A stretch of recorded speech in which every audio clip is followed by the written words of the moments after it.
to keep and to do all in the book of the law of Moses, that you turn not aside therefrom to the right hand or to the left, that you come not among these nations, these that are not mentioned, but cleave unto the Lord your God as ye have done on this day. The people of God were told to hear, to heed, and to do the command of the Lord. And we can't go wrong if we hear, heed, and do the command of the Lord.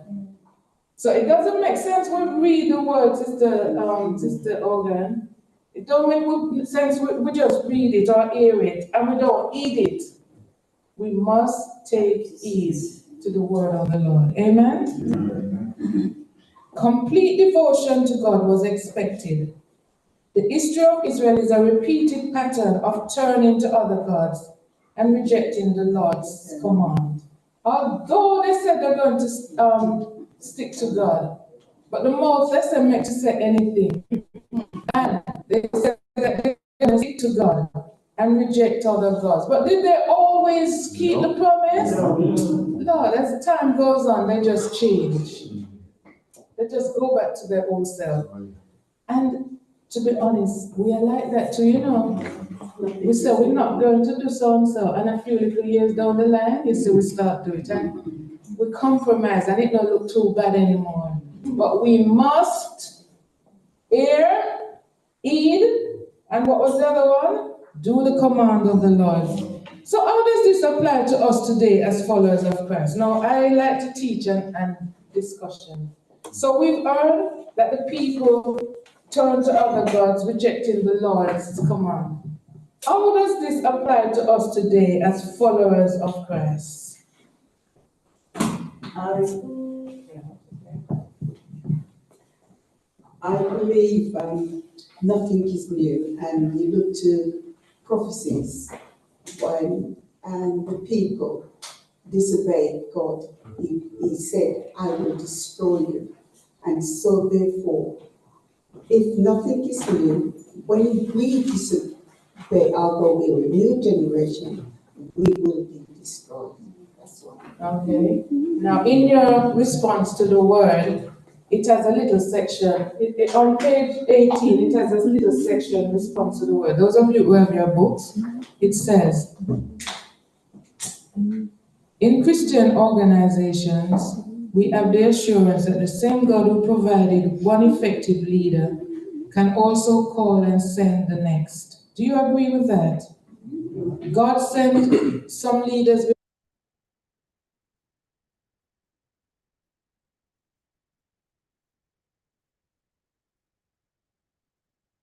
And when Joshua passed, God would continue to provide through judges.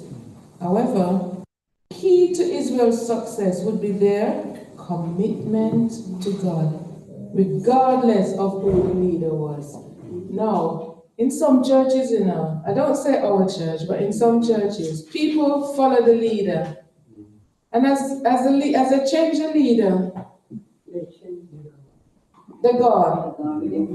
They're gone with the leader, or they change. It doesn't matter who is the leader. It does not matter who is the leader, as long as God is with the person.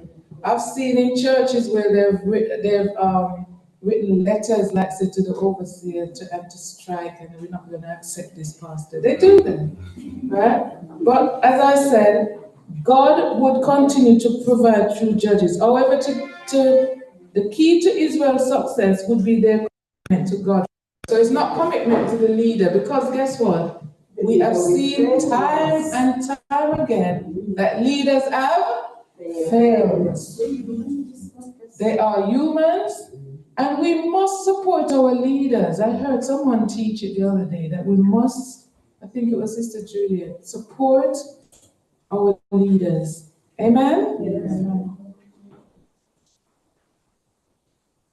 So knowing his end was near,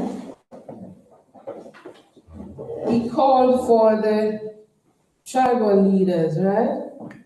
And then, sorry, I'm finding notes. And then he met with the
of Israel. Your fathers dwell on the other side of the flood in old time.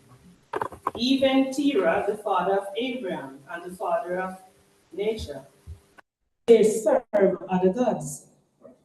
And I took your father Abraham from the other side of the flood and led him throughout all the land of Canaan, and multiplied his seed and gave him Isaac.